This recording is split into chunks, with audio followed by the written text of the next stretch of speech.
My name is James Williams Jr. This is Comfort Havoc number 2. I'm going to show you some video that's been going around, and as you know, when videos play, we never really get the beginning before the video. We just get when somebody says, hey, you know, it might be a good idea to start recording now. Alright, so this video is about the Native American Nathan Brooks and the kids harassing the school protesters. Now, from what I've tipped from the Today Show and everything, I'm completely confused. We have some people who were like some group, and they're protesting. And we have some people that are another group, and they're protesting. And according to everyone else, the Native Americans kind of just there. And I guess but from what he said on the Today Show today was that he was trying to make peace between the two groups. And then shit went caca. So I found a clip that's like 7 minutes and 28 seconds. And it's all over the internet. Everybody's got their own point of view and their own perspective or whatever. So I'm going to show you this, and you guys can formulate your own after I get finished chiming in. So I'm going to cut off this light so you guys won't see my reflection on the TV in which this thing is playing on. And we're going to go from there. So first off with the lights. Hopefully you guys can get all of that. Maybe I need to track it back. I'm not real good with tech. You guys can formulate your own opinions. On Friday, Native Americans held their first ever Indigenous Peoples March in Washington, D.C. to bring attention to issues affecting Native communities. A moment from the march has gone viral, an interaction between Native marchers and a group of high school students who were in D.C. for the anti-abortion March for Life.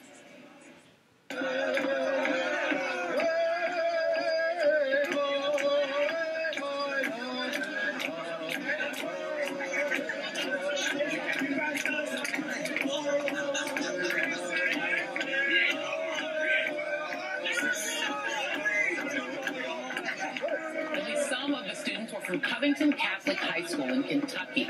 The Catholic Diocese of Covington, which oversees the school, said in a statement, quote, "We condemn the actions of the Covington Catholic school students towards Nathan Phillips specifically and Native Americans in general. We extend our deepest apologies to Mr. Phillips. This behavior is opposed to the church's teachings on the dignity and respect of the human person."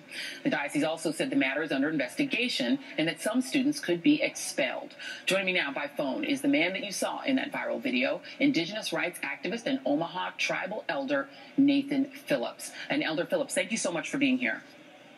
Thank you. So tell us what happened. Give us kind of the full story of the backstory to what we saw in that video. Well, it started at the end of our rally there on the Washington Monument grounds. And well, first, I'd like to say thank you for bringing me on, too, and allowing me to say a few words here. So we were there at the end of our march, and there was a group of fellows there that were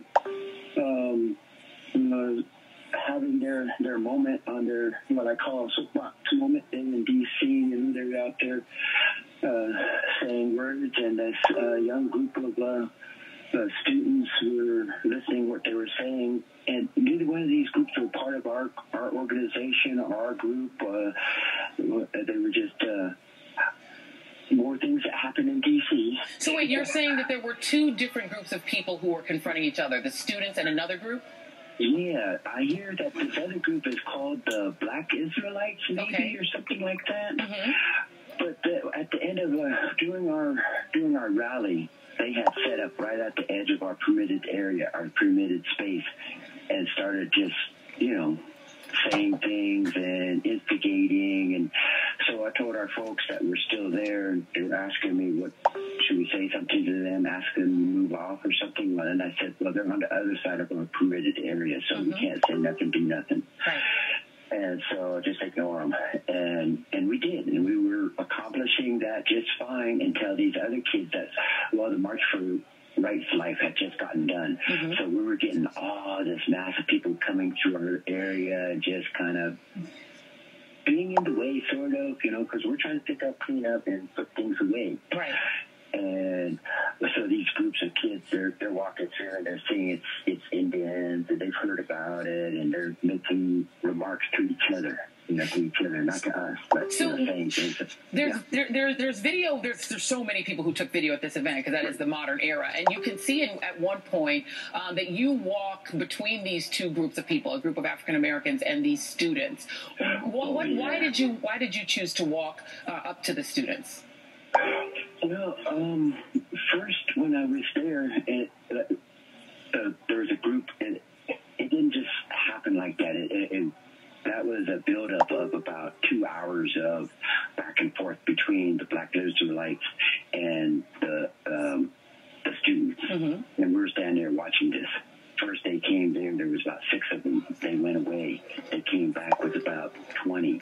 They went away. They came back with about 60. They surrounded these black kids, these black guys, and taunting them and throwing, back and forth, racial taunts back and forth. And we were just at the sidelines just watching this. And so this is about an hour.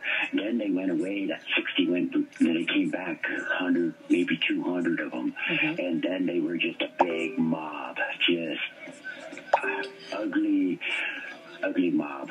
And when you wound up in this conversation, this has now gone viral. This is you facing off with this one young man, and then there were other students who were doing what sounded like faux Native American chants around you. What were you feeling in that moment? What did you think was happening? What did you think their goal was in facing you? Well, the goal of what happened was that it was there's a term for it where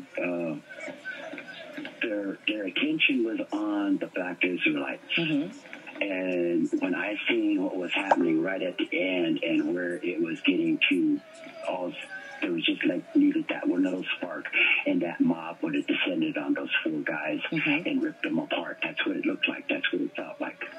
So when I started singing our songs, our prayers to God, that drum is an instrument that we use to communicate to God. Mm-hmm. And so when I started that drum beat, it was in my mind, God, look at us here now. I'm praying, God. We're at the end of our Indigenous Peoples March. We want to end this in a good way. Mm-hmm. But look at my America here. Look at my white and black brothers over here that they're tearing at each other. Yeah. We're at a point where you can't stand by and watch this. Yeah. I mean, if you're an American and you see America getting torn apart, being burnt down, if you can't, gotta do something. Yeah. And sir, stop it. There's now the possibility that some of these students could get expelled for the confrontation with you. Do you think they should be expelled?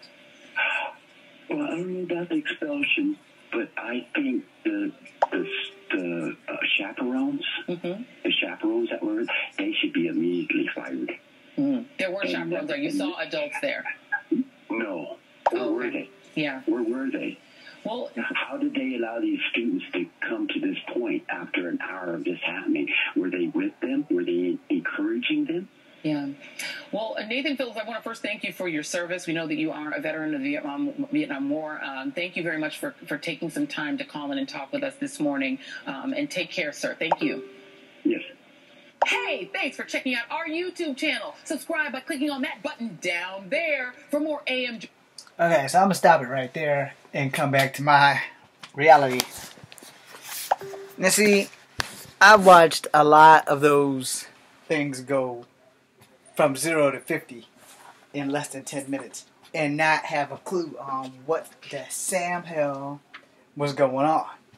So, as an NBC fan, when this thing first blew up, it was all about, besides the racism, but it was all about, they thought that the white kids were going after the Native Americans as they went away with a few and came back with a mob, and it just went to hell from there.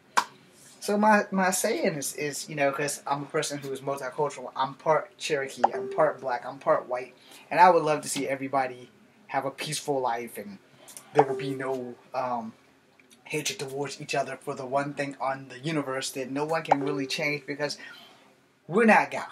We don't have the power to change our skin color.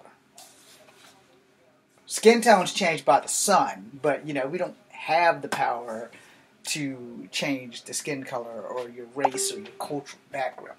You can denounce your shit if you want, because as I speak on my own family, we being mixed and most of them don't want to acknowledge the white and Native American half of our culture. They just want to be black, and I respect that to a degree, but I accept all three of my bloodlines.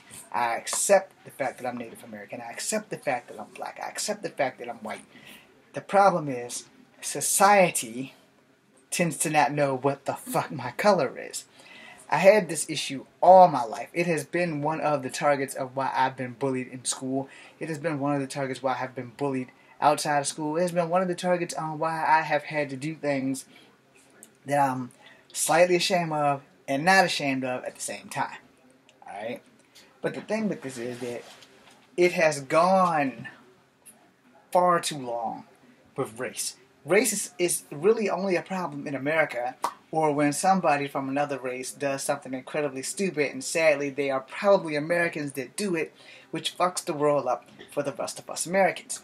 Example, the young kid that passed away who went to Korea. The people he went to Korea with was a church. Why did they not tell him it's okay to take a picture of whatever the hell he was accused of stealing, instead of grabbing the propaganda poster and then wind up having to do time for it?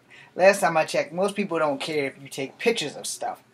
I've only been to one other country outside of America, and that's Canada. I have no intention of ever going to Korea unless I'm going to South Korea and it's an acting job, or unless I'm going to Japan or China, because those are places I always want to visit. Anybody out there want to give me an acting job, I'll gladly take it. Granted, I do not speak your native language. So if you have shows that speak English, I'm the guy. Hire me. I'll do it. I'll work cheap. Get me there, feed me, put a roof over my head. That's pretty much it. All jokes aside, the young black people who went to China, who had money, and decided that it would be cool to steal some Louis Vuitton glasses. Well, they just ruined that for black people. The young white man that passed pretty much has ruined a lot of travel for students here in Virginia to go to North Korea, liable and a little bit more responsible for telling him, hey, look, buddy, you can take all the pictures you want, but don't touch anything. My personal rule of thumb is don't go too far from your hotel, or not too far from the American embassy, so that I know where I can go if I get into an accident or trouble.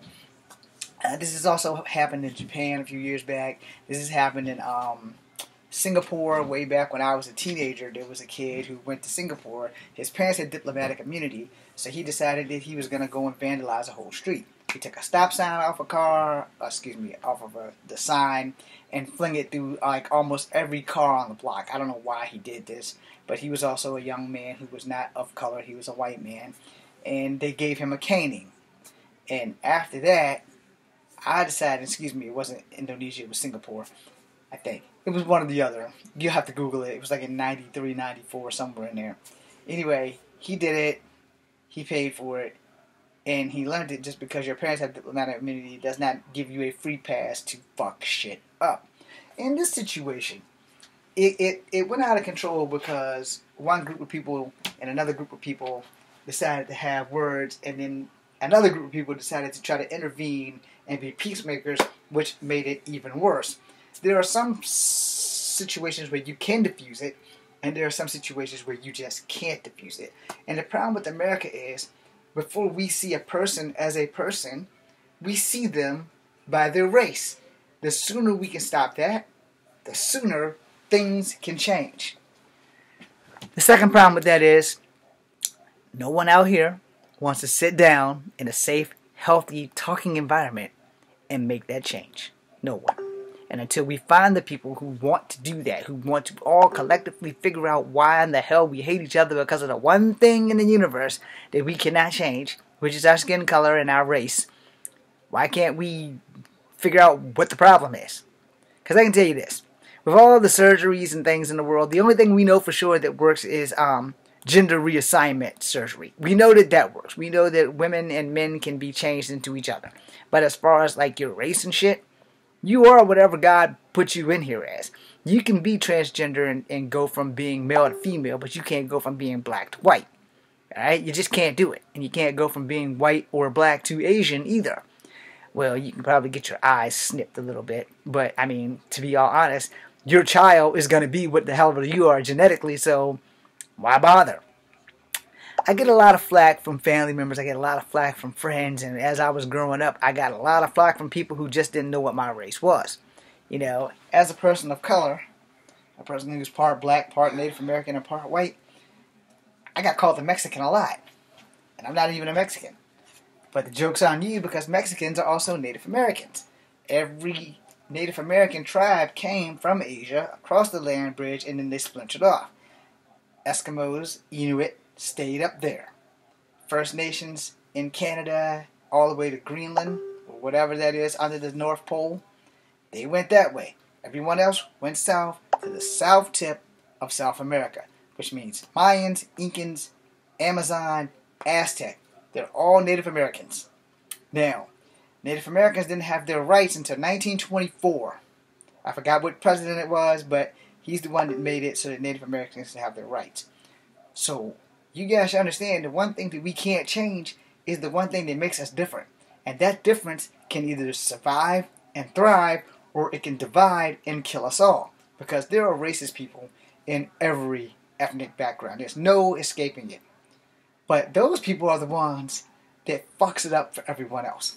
Okay, there's also the dummies. They go out and do dumb shit and fuck it up for everybody else, who basically has a decency of what not to do, a moral compass of right and wrong, and a lot of people just don't want to do that.